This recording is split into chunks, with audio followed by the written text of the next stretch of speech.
It's time to focus on the things you need, the things you deserve. You deserve a healthy body, supplements that get you moving and keep you moving, that make you feel good, look good, do good. And they shouldn't contain GMOs, artificial ingredients, or heavy metals, ever. Supplements that are clinically studied, use proven absorption technologies, are designed by scientists, and are ethically sourced and produced.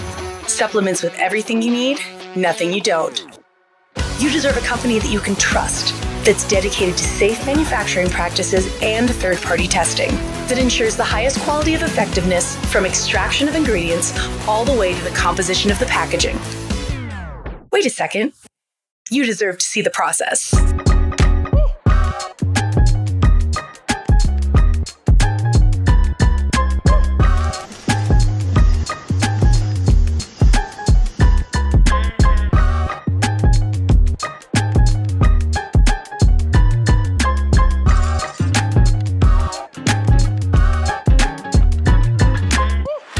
You deserve a company led by a CEO with a deep belief in the power of people, dedicated to inspiring entrepreneurs to achieve success.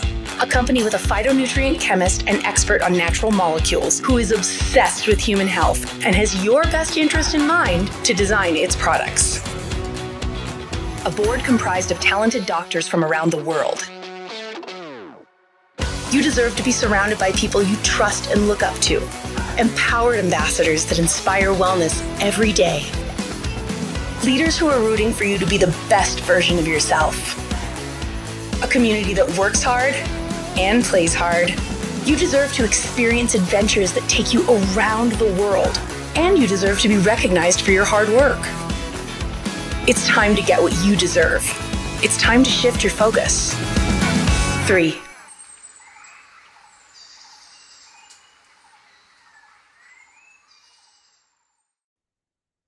Hello, everybody. This is Lance Smith coming to you from San Diego. Hope this finds all of you doing fantastic. It is exciting for me to be on here for Empowerment Tuesday. This is the first time I've done one in a little while, or at least this year. And so it's great to be here with all of you. And I want to thank you all for jumping on this call. And tonight we're going to have a little bit of fun. It's interesting for those of you that maybe don't know us or know my wife and I. We've been around the industry for over 3 decades. We absolutely love the industry. We've been industry advocates for a long time. We've been blessed to have amazing success in this. And honestly, there's nothing I would rather do. We've been doing this for 36 years, sharing this idea of, being able to write your own path and direct your own future and have financial freedom. And we absolutely love this. When our industry is done right, there's nothing like it in the world. And it takes a little bit of a different vision to do this, for the long haul. There's a lot of, in our space, there's a lot of one-hit wonders. Going back to the early days when you get some band that comes up and they have one hit, there's a lot of folks that come along and, a lot of them don't make it, but some of them do hit it and they are not able to sustain it. And what's amazing over here at 3 is there's so many great people over here that have really made a career out of this. And there's a whole different type of thinking. And what I want to do tonight is share a little bit of the pathway of how to get from getting started and how to mirror that with a long-term vision so you can have success. Now, I know you may be on here and you may want to maybe just make a few $1,000. Maybe we'd like to have a supplemental income. But for those of you that are on this call that you really want to do this for the long haul, it's funny. I just had my son come in about 2 hours ago and he got his W-2 and we were talking and I thought, man, the last time I got a W-2 was I think in 1992. That's how long we've been doing this full time. We absolutely love it. And I think you guys will see that along the way. We'll share a couple of stories with you. But let me just kind of start with our story in general, because as blessed as we've been in the industry, again, we've been with 3 different companies. We're a $1 billion company. We're over here with 3. Absolutely excited about where we're at with the people that we're at. The Kim Wee, who's got 3 decades in this thing. You got Christine Peterson, I think 3 or 4 decades in this. Mark Ewell, Corbin Holly, I think we've known for 20 something years now. Mark Ewell, there's just so many great leaders in this thing. And you've got some of the best coaches over here. There's no place I would rather be. But for us, our start or our beginning was a pretty humbling one. We got involved in San Diego. For those of you that have got a chance to hear us do the opportunity calls, we got married at an early age, my wife and I. We were broke. I made her a lot of promises what life was going to be like, and she didn't get any of those. And I came home one day and she was crying because the creditors had been calling her all day long. And I realized that I had to do something different. And so at that point, I started looking at different things. I was looking at traditional businesses like franchises and vending machine, going into real estate, car washes, golf course driving ranges. I mean, all kinds of things. And then someone came down. It was actually my cousin came down to show my parents an opportunity that he'd seen the night before. And I was walking in to visit my parents, and my parents were walking out because they thought they'd heard it before. And my cousin had driven 11 hours to come show them the plan. And my parents were walking out as I was walking in. And I talked to my cousin. I said, "What are you doing here?" And he pulled out a couple of 3x5 cards and started to share with me this spiel. And for me, it caught me at a point where I wasn't really necessarily looking for this industry, but I was looking. This had all the earmarks of it. I wanted to have something that I could build, my spare time. I wanted to have something that wasn't going to cost a lot, that had, a low risk, high reward. I wanted to have something that I had people that would mentor me along the way and they could coach me. And this seemed like it was it at the beginning. And he gave us we had some cassette tapes. That's where we were at back in the day. And I listened to those. He gave me a couple of books and a couple of articles and magazines that kind of went through the process. And for us, we decided to kind of give it a shot. We thought, okay, well, let's go and do this. I talked to Tracy, and she didn't quite get it, but she could tell that I was excited. And so she said, well, I'll give this thing a shot. And literally the first week we're involved, my cousin calls me up and he says, "Hey, Lance," he said, "hey, about that thing." He says, "You don't need to do it anymore because I'm quitting." He gave it his all for, I think, a week and a half, and he quit. And I said, "Well, Len, I'm really thinking about doing this. And so what do I do?" And he says, "Well," he says, "if you really want to find out more," he said, "there's a seminar up in Utah that's next Saturday. And I can give you the name of the guy who got me involved." And so I said, "Yeah." I said, "But that's 11 hours away." He says, "Yeah, I know. I drove down to San Diego last week to see you." And I go, "All right, well, I'll go ahead and go up." And so I got this guy's name. I drove up to a place called Woodcross, Utah, and I went to a high school there, and there was about 1,500 people there, and I walked in with a name.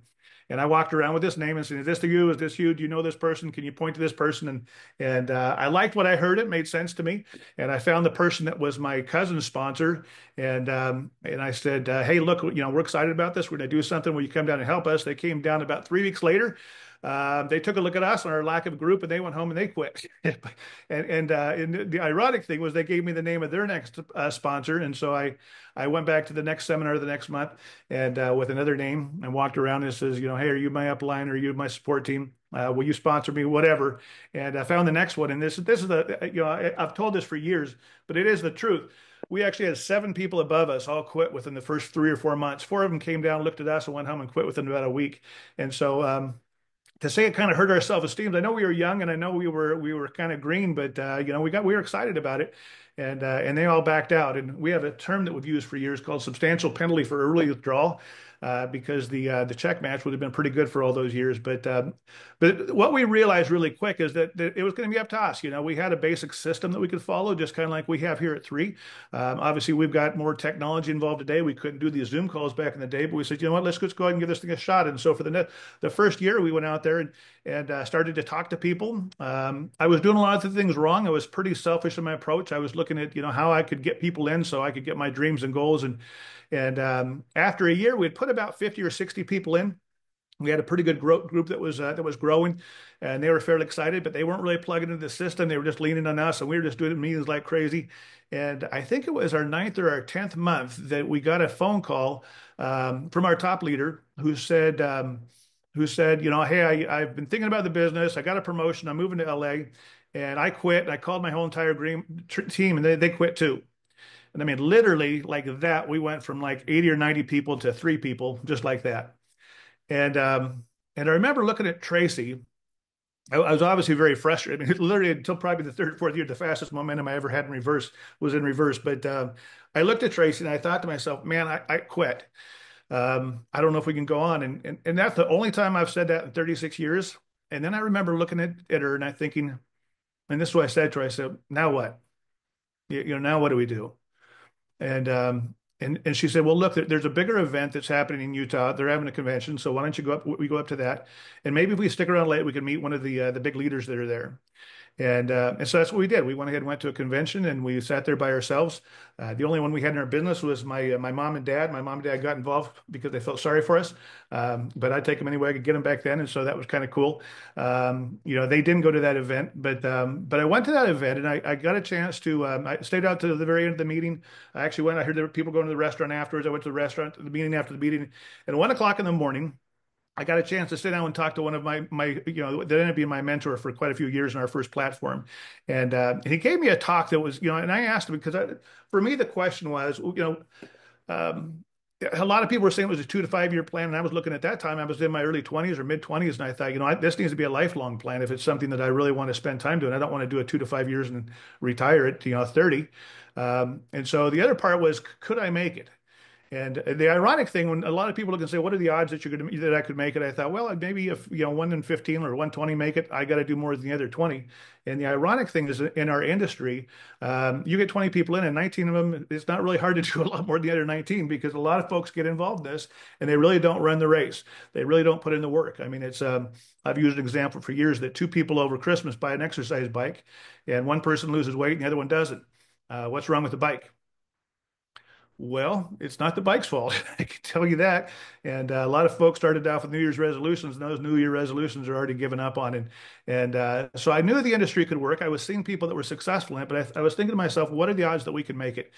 And looking back today, after 36 years, I look at the people like a Kim Wee or a Christine Peterson or a Columbo and Karen, have been involved 40 something years. We have Cindy Maddox, who's been in, I think the same amount of time frame.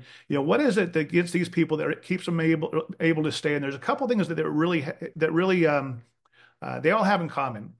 And so here's what my mentor said to me. And I'll tell you, we were at Denny's late at night, so I got some props here. So here's a table. I guess I got a booster seat on. It's a little bit high. So here's what he said to me. And I'm going to actually, this is the first time I've ever done this in probably 10 years. This guy looks at me, and the guy probably ended up making about 70 million in the industry before he retired. And he says, Lance, he said, here's you. He says, people get involved in the business, and this salt right here, because we were at Denny's, he said, that salt's you. He says, the problem that happens is most people get involved in the business, and they have a reason why they're getting involved. And for most of them, it's a small reason. A lot of people get involved because they want to make a few bucks. Maybe they want to supplement their income. Maybe they want to bring in their wife home is kind of a bigger one. Maybe they want to pay off some debt. Maybe they want to get a new car. But whatever it is, this dream right here, most people get involved, and the dream isn't that big, but it'll start off. And so a lot of times we think that we're going to get involved and we're going to go from point A to point B. We're going to get there real fast. And we're going to have success, and not going to have anything happen along the way that's negative. The problem is, he said, here's the problem. Problem is the relish. He said, that's the obstacles that are coming your way. He said, the problem that you've got right now is, he says, these obstacles are bigger than your dream is. And he says, these obstacles are going to block your dream. And because these obstacles are in the way, all you're going to see is the obstacles, and you're going to quit. And he said, actually, you're not going to really quit. What's going to end up happening is you're just going to fade away. And the truth of the matter is, in the 36 years that we've been doing this, people don't quit our business. They just fade away. They get into a spot where they have some idea of what they want to do. They either do the work for a little while and then they stop, or something like this happens. They've got a small reason why, and the obstacles come in the way. And so he says, what happened? He says, you've got to go out there and you've got to have a big why. And when I first got involved, the first pocket calendar I had was from a guy named Dexter Yeager, one of he's the top income earner ever, that got recorded. And he was original mentor that we traveled with for about 20 years. And his step number one is define your why. And this leader said, you got to have a why that makes you cry. He says, you got to have a why and he pulls out the ketchup. And so I've got to sit on the side here because my props are in the way. But he says, if you got a dream that's this big, he says, if you have a why that is so big that nothing's going to stop you, a why that makes you lose sleep at night, a why that, as Eric Thomas says, he says, if you ever watch this video about drowning, he says, if I hold you in the water, how bad do you want that breath? And you want that so bad that you do anything to get that last breath. He says, when you have a why that's that big, he says, when the obstacles come in the way, you'll still see the dream. He says, and the dream, as long as you can see the dream, when the obstacles hit, you'll be one that lasts. He says, but you'll probably be like the rest of them, and then probably quit. And I'm like, and I was a little disheartened. I said, no, I'm not going to be that guy. And this guy, he was very smart. He says, yeah, he says, they all tell me that. But the truth of the matter is he says, you've got to have a why that's going to make you cry. You got to have a dream that's big. And it made us, as we went home, we started to think, well, what would life be like if we could just design it on our own terms? What it would be like? Could you imagine what it would be like if we could, if we get to a point where we could pay off our cars and we didn't have, maybe the first check that came in at the beginning of the month, we could pay all our bills off and be able to put savings away. What would that be like? And then we started to dream about what would it be like if I could replace my wife's income and not have somebody else tell her what to do all day long. That should be able to, as we had kids, we've got 4 kids, and if she was able to stay and raise the kids, what would that be like? And then I thought, well, what would it be like if I was able to come home and be able to raise the kids? What would that be like? And funny story on the side, there was a time when we were both home and no kids, but when you're both home and no kids, kids come. And so we had four of them. But don't make me explain that one. But anyway, so we started to go through this why of what we wanted to have. I had a dream of being able to be free, to be able to not have somebody tell me when to get up and go to work and when to go on break and when to go to lunch. And it got so big to the point where, we had bumps along the ways and we had struggles along the way. And I'd love to say we went ahead and hit every goal from that point forward, but we didn't. It doesn't work that way. Going back to a story from when I was young, I was in an Eagle Scout in the Boy Scouts years ago, and when they were still Boy in the Scouts. But we had a trip when I was 12 years old where we were going to go hike this mountain called San Gorgonio here in Southern California, and there were 20 kids, and we practiced for a year. We did some other hikes. It was I think it was about a 12 or 15 mile hike. And there was 20 of us, and we had this dream. And my scoutmaster was great because he says, when you get to the top of the mountain, you can see the ocean on one side, you can see the desert on the other side. He says, it's the most beautiful thing you've ever. And so I had this dream as a 12-year-old to go see the top of this mountain. And so when we drove in the vans to that day, with there were about 12 or 15 of us, we drove up to the mountains. We could see it way in the distance, and all of a sudden the guy pulls over and parks. I thought, can't we just drive to the top, because that would make it easier? Now we got to get out, we got to walk, and you got backpacks and all this. And so we put the backpacks on, and we started to hike, and immediately we were right in the middle of the woods, and you really couldn't see the mountain, and it was hot, and it was, a lot of the kids were struggling. But for us, there was a handful of us, about 4 or 5 of us, that really we walked faster than everybody else. And while they were all in the woods, we got a little bit ahead of them, about 5 minutes ahead of them. We got up on a plateau where you're looking at, God, the mountaintop's right there. And we heard from one of the scoutmasters that said, hey, everybody else has stopped back behind. One of the kids twisted their ankle, and we're taking a look at that. And while they were all sitting there in the middle of the forest, they all decided that they were going to go back. And so all of them went back except the 5 of us. And they said, hey, you guys want to go back? I said, no, we can see the mountain from here. We want to continue to move on. And we went to the top of the mountain, took lots of pictures, and it was a great memory for me. But I tell you that story because a lot of folks come into our industry, and you're going to have struggles along the way. There's going to be things that hit you along the way that you're not expecting. And sometimes you look and go, man, is this really worth it? And my goal for you, or my request for you, or my I don't know what I'm saying. I guess what I would say is, if you're all going to sit down for a few minutes, sit down where you can at least see your dreams and goals and keep them in front of you. A lot of people, I know it's hard to believe a dream when you're living a nightmare. But as long as you can keep an eye on your dreams, you'll be able to make it at some point. For Tracy and I, we've had some of you know this, but the last 2 or 3 years I've had both my parents die. I've had my best friend die. You're going to have stuff that happens to you in life, and that's okay. It happens to all of us. But if you can do it and still keep the dream alive, I promise you'll make it. It's the people who lose sight of the dream that, when the obstacles come, they go away. And so for number one, the people who make it long term are the ones that actually have got a massive dream and they see it bigger. The second thing is, you've got to invest in yourself. This same mentor I was talking to, he said, you're going to probably quit. And I said, no, I'm not going to quit. And then I asked him a little bit later, I said, do you think I could do it? And he says, he looked at me and he said, well, you're in the mid-20s. You don't yet, probably not. and then he looked and I was a little shocked, and he could tell I was shocked. He said, but you could change and you could grow. And one of the things that I think, I know Kim's big in it. I knew Sam sent me a message the other day, and we talked about books that he was reading and books I was reading. But here's one of the greatest things about what it is that we do in this journey, in this industry, is this really is a self-improvement business with a product. I mean, that really is what it is. And it really is, the greatest reward you'll get out of this isn't necessarily what you're going to make, it's who you become along the way. And I'll be the first to tell you that we haven't arrived, but the further you go, the further you see, and the further you see, the bigger it can get. And the blessing that we've had along this journey that we've called, the last 36 years of our life, this incredible journey has been the fact that, we've grown. We started reading books. My first book was, it was The Magic of Thinking Big. And I remember reading chapter 2 on excusitis, and I thought, oh man, that's me and my whole life. And the next one was How to Win Friends, Influence People. And it led us on a pathway of personal growth that continues to this day. Samson was giving me, like I say, the couple books he was reading, and I told him a couple of my I was reading. And you've got to have personal growth. You've got to spend time having personal growth. A lot of people, I'll ask them, I said, would you love to have 20,000 people in your big leg and 10,000 people in your lesser leg? And all of them say yes. And then I ask them this question. I said, do you think you're ready to lead that yet? And a lot of them get quiet. and I got quiet, and what you'll see is your business will rarely outgrow your personal growth. And for a lot of people, they're out there looking to sponsor somebody who's good, who's going to build this big. But the truth of the matter is, the person you need to sponsor the most is this one here, the person who's going to be good, because your vibe will attract your tribe. And very rarely do you have a leader who's maybe a 6 or a 7 that starts putting in 9s and 10s. You've got to become that leader along the way.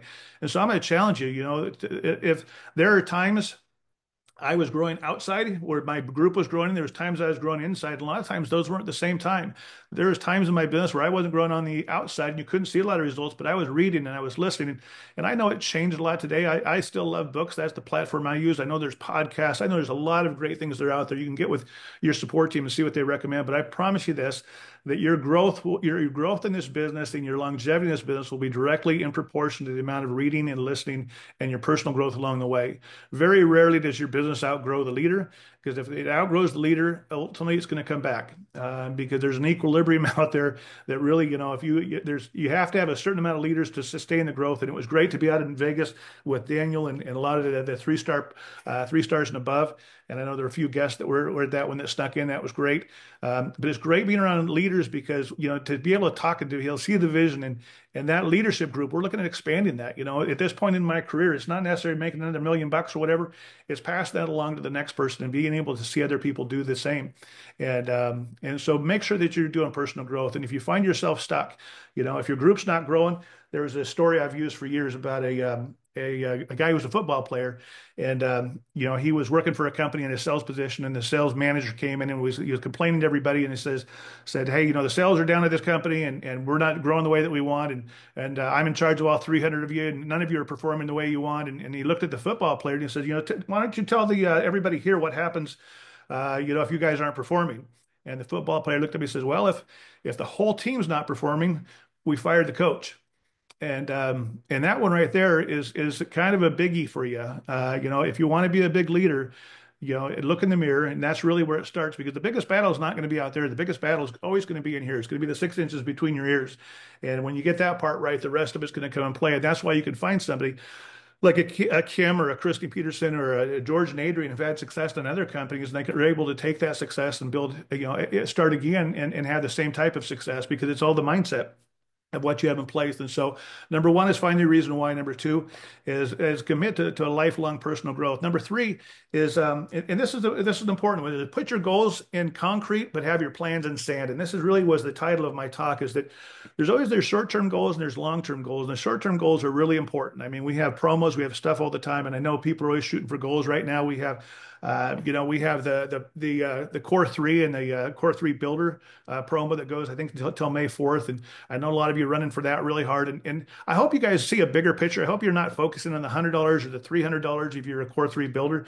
Because the truth of the matter is, if you're doing that kind of volume and you have it spread between your different legs, you're talking about cycling 3 or 4 times on the Core 3. A Core 3 Builder, if it's on your lesser leg and you've got some roller volume, you're looking at $1,000 or $1,500. Samson and I were talking about the numbers the other day. And it's a lot bigger picture than that. So those promos are good. Certainly running for ranks are really good. They're a great thing. But again, you put your goals in concrete and you put your plans in sand. And what I mean by that is I ran, I've always run from a financial standpoint. I like running for money goals. And if I cross a pin along the way, so be it. A lot of people come in and they run for pins, and they hit a point pin real quick, and then it kind of goes backwards. And I never wanted to have that. I wanted to have a consistent business. And so I've always set goals. And so I remember one of my first goals was to make $2,000 a month. And I missed it by 6 months, and I was frustrated. And I set a goal to make $5,000 a month, and honestly, I missed it by, I think, a year. I set a goal to be able to have my wife come home. I missed that by a year and a half. I set a goal for myself to become financially free. I missed that by 3 years. I set a goal to become a millionaire. I think I missed that one by 5 years. And we set goals from there, from a financial goals, and and I missed every one of them, but I didn't. Because the goal was in concrete, the plan was in sand. And every time I miss a goal, the beautiful thing about this is nobody can fire you. And you have the ability to start over again and say, okay, well, we had a good run. What did we learn? What didn't we learn? And we've always used a term of plan, do, check, and adjust. You make a plan, you do the work, you check to see what's working, you adjust, and from there you come up with another plan and you do some more and then you adjust and then you already check and then you adjust again. And we've continued that pattern for 36 years. And that's how we've had the record that we've got, or we've stayed in as long as we have, is because of that pattern. And so, have your goals and concrete your plans and saying, it's funny because I'm a fisherman. So I have behind this wall, I got a big fish right there. Actually, Tracy caught that one. It's a rooster fish from down in Mexico. But on the other side of that wall over there is my garage. And on the other side of that, I've got a 30-foot offshore boat that I've probably put 1,000 tuna in the last 15 or 20 years. And I absolutely love it. It's an offshore boat. And when I leave out of San Diego, I have a bunch of electronics on my boat. And I'll head out of San Diego, usually around, at gray light when it's just starting to get light in the morning. We turn Point Loma, and on my electronics, I'll point a point, and it could be up to 100 miles away that we're going to go fish. I've got to do the research and find out where the fish are at, where the sport fleets are at. I put a pin in it, and it's funny because it draws a straight line to where that waypoint is. And then I take off. And what ends up happening is, the goal was to go from point A to point B, and the faster you can get there, a lot of times they'll say you'll be there in 2.5 hours. The goal is always to get there. And I think, okay, well, I should get there in 2.5 hours. But the truth of the matter is the wind kicks up, the fog comes in, there's tides that move back and forth. And also I find myself zigging and zagging, and the good news is I've got a line because I know where I'm going and I can get off course. But when I do, I try to correct as soon as I can. And it always takes me a little longer to get there than I expect, than I hope for. But the fact of the matter is I get there along the way. And the same is true here. I know if you've got some goals, you're where you're at right now. Maybe you want to go 3-star, maybe you want to go 3-star pro or elite, or maybe you want to go 4-star or go bigger, maybe 5-star, 6-star. And you've got a goal to get there. But the thing about it is this is, again, like I don't know where the relish is. These things come in the way, they sit in the middle. And as long as you've got a dream in the middle, behind it that's bigger, you'll keep going. And it's okay. Again, a lot of people get involved. And I know for me, I thought, okay, I'm going to go run. And I started doing this stuff that was kind of, we had a system that, hey, here's what you follow. And you guys hear about this system every Tuesday. Here's how this program works. And it's up to you on whether you're going to follow that or not. And, some people get weight, but as long as you kind of keep moving, the thing is, if you can zigzag, ultimately at the end, you stretch the line out. That's how long it's going to take you to get there. And I mean, obviously you go the straighter you go, the better it's going to be. And so those three are really the key ones. And there's some other keys that kind of come along later on as you build it big. I was going to go in a little bit more depth, but I'm running through time pretty quick tonight. And I'll have to cover it more, but to go on the long term, you're going to have to change some things along the way. And one of them is to learn to love the journey along the way. A lot of people get involved and they have a destination addiction where they, I get to this point, I'll be happy. And the truth of the matter is, if you're going to make this a lifetime, make a career, and help us build a legacy business that we're all planning over here at 3, you got to learn to enjoy the journey along the way. You've got to learn to be able to enjoy each part of it, and be able to celebrate your wins and celebrate. You can mourn some of the losses, but celebrate the wins and make sure that you enjoy it. For me, I was one of those guys that, hey, I'll be happy when I'm 60, and then I'll be happy when I'm 21, and then I'll be happy when I get married, and then I'll be happy when I have money. And I set myself up in a spot where, even though we had success, we bought the house we live in today when I was in my mid 20s. By the time I hit 30, I was living in this house. I had a 42-foot motorhome on the side of the house. I had my boats. I had cars. I was financially free, and I was unhappy. 30 was really the toughest year I've ever had in my industry, or in the industry, because I hit my goals and I didn't have new ones. and one thing I'll tell you is always keep the goals out there in front of you. I had to sit down after going through a little bit of depression for a few months, like, this is it.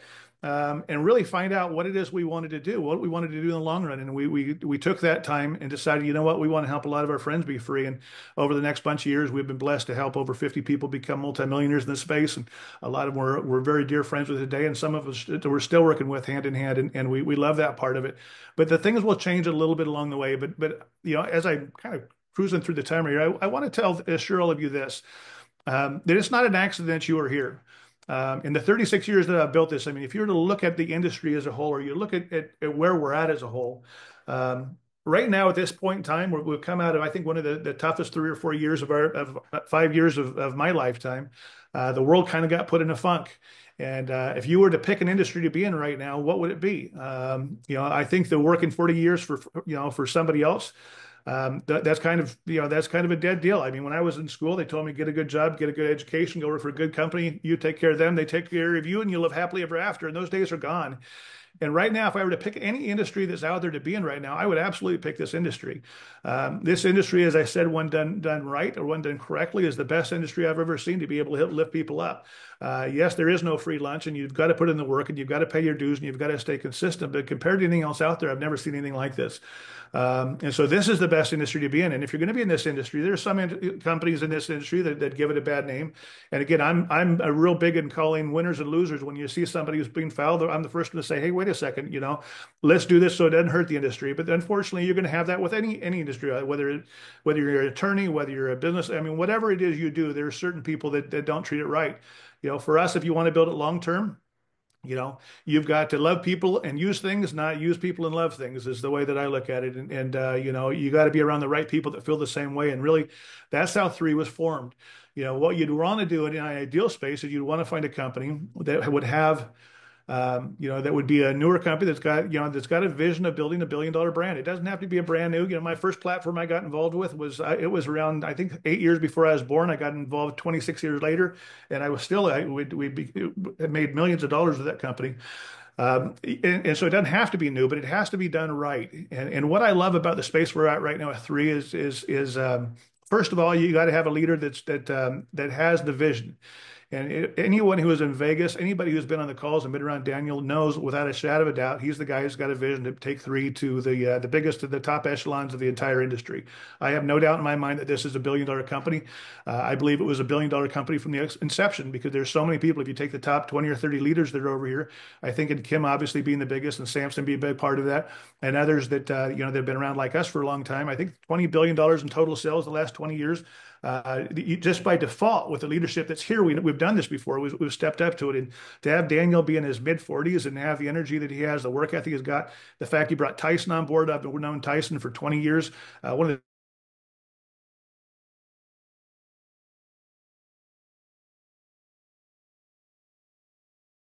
the more, this whole team that put together. I mean, this is outstanding company, outstanding compensation plan, and even more so than that, you got to have the right leaders in the field. And I mentioned a bunch of them that are here, but I can tell you without a shadow of a doubt, in 36 years, I've never seen a leadership group or a core group like we have right here.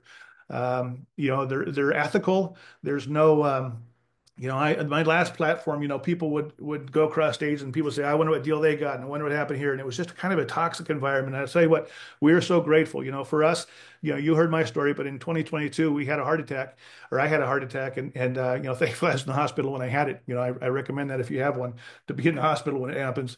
But it made me wake up and look at it and say, how do I want to finish my life? What do I want to do here? And, I know you guys have heard Kim's story about, she was on the same path and we were praying for something, and we looked at a lot of companies, they didn't have the pieces that were there.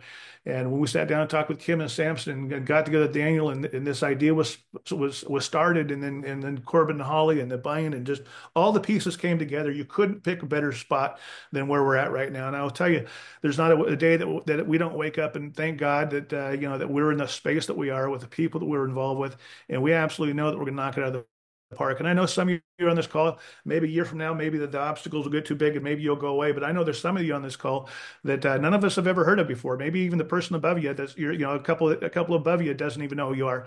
But I promise you this, that you've got an opportunity that if you stay the course and you get involved and you have a big dream and you're willing to put the work in, and you're willing to work on your personal growth, and you're willing to go out there and overcome the obstacles, and set some goals, and the ones you miss, shake them off and just keep on going. There's going to come a point, maybe a year, 2 years, 5 years, where the whole world of Three knows exactly who you are. And we'll be sitting on this call listening to you as we take notes about your journey and listen to your story of how you went out there and put it together. And I can't wait for that date. It's the reason why I'm here at 36 years. A lot of people look and they say, what was retirement like? And for me, people don't really want to retire. What I want to do is I want to have freedom, which we've got, and I want to spend time with people that I love, that are like-minded. I was thinking of that call with Kim the other day, and Les Brown, and just listen to that conversation like that. How cool it is to be in a space where you can listen to legends like that and learn from them. I want to spend my time with people like that, And I want to talk about the things that are right with the world and make the world a better place and pass the vision on to the next person so they could do the same thing. And that is our prayer, is that you go out there and you grab a hold of this thing and you join us. Right now we've got a vision to build this to $1 billion brand. We need another 1,000 or 2,000 leaders to step up. And again, I don't care where you come from. I don't care if your sponsors all quit. I don't care if your groups quit. I don't care what it is. I just pray that you've got the fortitude to have the big dream, to set the goals, to work on your personal growth, to stay in action, get consistency, and to go crush this thing. Because I'll tell you what, again, I've seen people from all walks of life, and some of maybe have made more money, not a lot of them anymore. But there's nothing I would rather do than what we do today. We absolutely love this, and I know that you guys are going to love the journey as well. And so with that, I am out of time. I thank you for joining me tonight. God bless you. Have a great rest of your week, and we look forward to hearing your success story soon. Take care, everybody. God bless.